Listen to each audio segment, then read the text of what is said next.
Question पर प्रथम 200 प्राकृतिक संख्याओं का योग क्या होगा, यानी प्रथम 200 प्राकृतिक संख्याओं का योग क्या होगा, समझ में आ रहा है। तो 100 में 100 से गुना करेंगे तो कितना हो जाएगा, प्रथम 200 प्राकृतिक संख्याओं का, यानी समझो शॉर्ट में, यानी इस तरह प्रथम 0 से नहीं कर रहा है इसलिए जोड़ना नहीं है, प्रथम कर रहा है तो 1 2 3 dot dot dot dot dot dot 200, समझ में आया।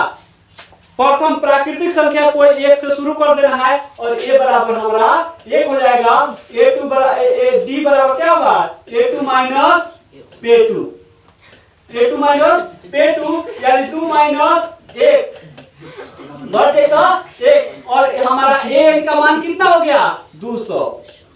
हमें योगफल ज्ञात करने के लिए कह रहा है तो a का मान हमें मालूम है नहीं है, नहीं ना है, तो क्या करेंगे सीधे सूत्र निकालेंगे और हम क्या करेंगे पहले a का मान निकाल देंगे। a का मान दिया है और यहाँ पे a का मान मालूम नहीं है तो इसलिए हम सूत्र का प्रयोग करते हैं कि a का मान जो सूत्र होता है 200 बराबर सूत्र होता है a प्लस a माइनस 1 होता है और d होता है, ठीक है।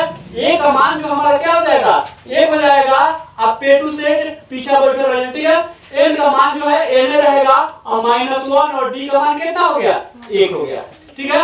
200 1 1 1 1 आप प्लस से गुना कीजिएगा तो n -1 होगा, ठीक है। हई कट गया नु हई तो n बराबर क्या हो गया 200, ठीक है। अब हम निकाल देते हैं s n बराबर n बटा 2 और कोष्ठ में a प्लस an पढ़े हैं। अब जैसे n का मान हमारा 200 हो गया तो 200 बटा 2 हो गया, कोष्ठ में a का मान हमारा 1 हो गया और n का मान 200, ठीक है। अब 2 से कट गया 100, ठीक है। अब 100 गुना 201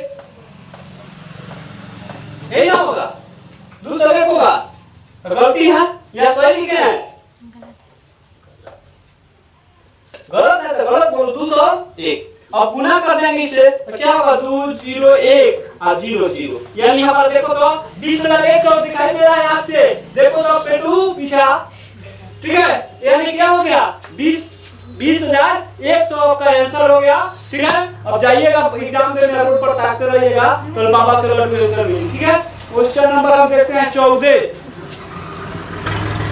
ठीक है। 14 में पढ़ा यदि AP का प्रथम यानी a बराबर a रखना है तो a ऊपर बराबर a का सूत्र क्या होता है n बटा 2 होता है, कोष्ठ में 2a प्लस n माइनस 1 होता है और कोष्ठ में d होता है बड़ा कोष्ठ, ठीक है। अब देखिए सेम है तो n बटा n का लेवल पर n रख देंगे, n है तो n बटा 2। अब यहाँ पे जो है 2a का 2a रखेंगे, n माइनस 1 हो गया और d का मान d है, ठीक है। अब बताइए यह सूत्र जो इसमें दिखाई दे रहा है यह है, इसलिए सी आपका आंसर हो जाएगा।